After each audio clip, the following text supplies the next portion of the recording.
Bom dia, pessoal! Assim como nós combinamos, na aula de hoje nós vamos fazer uma prova oral sobre a biotipologia e o seu estabelecimento aqui no Brasil. Muito bem, então, vamos começar por Ádila. Levando em consideração, Ádila, que os estudos biotipológicos foram mobilizados pela educação física, medicina do esporte, criminalística e até algumas áreas da educação, me diga qual a importância da determinação da constituição individual dos sujeitos para essas diferentes áreas do saber e como a quantificação participa desse processo. Então, professor, o estudo da biotipologia tem como principal objetivo medir e classificar aspectos biológicos dos corpos das pessoas, especialmente a morfologia, a fisiologia e o temperamento, como forma de compreender e caracterizar a constituição individual das pessoas, ou seja, classificar e definir uma característica corporal própria dos brasileiros. As diferentes áreas do saber considerava a determinação da constituição individual fundamental para conhecer a sua influência sobre as predisposições a doenças e sobre os múltiplos aspectos que a revestem, norteando a prática médica, como também conhecendo o rendimento funcional, orientando processos pedagógicos, a seleção profissional, a educação física e até mesmo o recrutamento militar. Nesse processo de determinação, a quantificação ela tem um papel fundamental, pois ela auxilia na coleta dos dados corporais, como a produção de médias, a elaboração de gráficos das funções corporais e também o traçado do perfil morfofisiológico das pessoas. Através da combinação desses dados, era possível informar sobre o conjunto do organismo, o peso e a altura que viria a completar a ideia de nutrição. A capacidade vital e o peso trariam a ideia da distribuição de oxigênio pelos diversos tecidos. E você aí de casa que está assistindo? Na sua opinião, a determinação da constituição individual é importante para as áreas do saber? Comente abaixo o que você pensa a respeito. Agora é sua vez, Letícia. Agora, sob um olhar mais histórico, sabe-se que as escolas biotipológicas europeias tiveram grande influência no desenvolvimento do estudo sobre a biotipologia no Brasil. Tendo isso em mente, fale um pouco sobre as classificações de biotipos de algumas dessas escolas e seus idealizadores, e também como os cientistas brasileiros adaptaram essas práticas para a realidade corpórea dos brasileiros. Então, professor, as escolas biotipológicas de países europeus como a França, a Alemanha e a Itália propuseram diversos modelos classificatórios. As classificações dos corpos propostas pelo francês Crudis e Gou determinaram 4 tipos humanos: o respiratório, o digestivo, o muscular e o cerebral.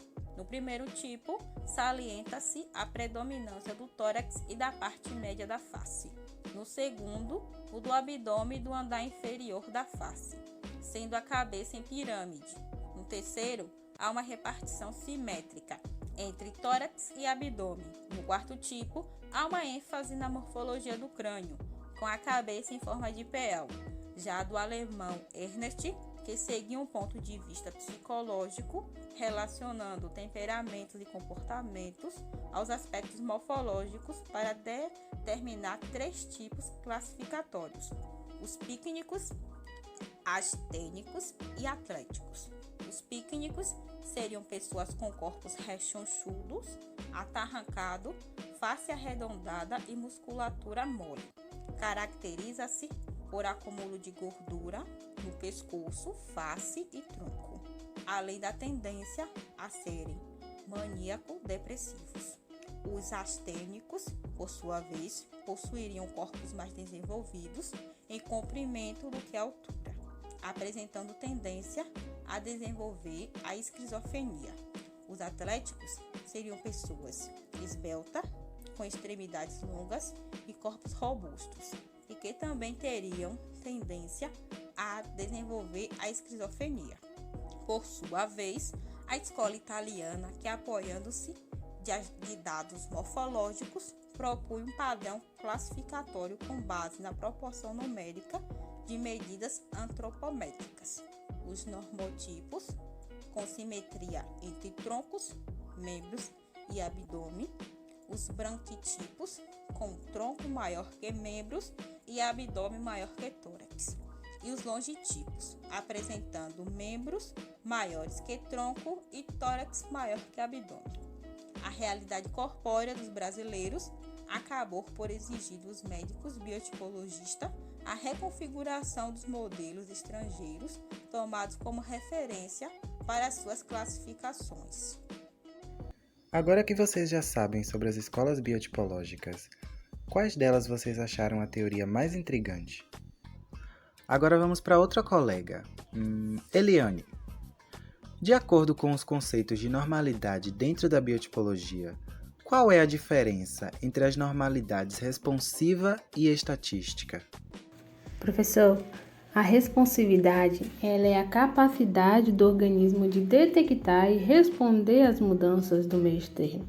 Ou seja, responsivo é o adaptado suficientemente ao meio biosocial.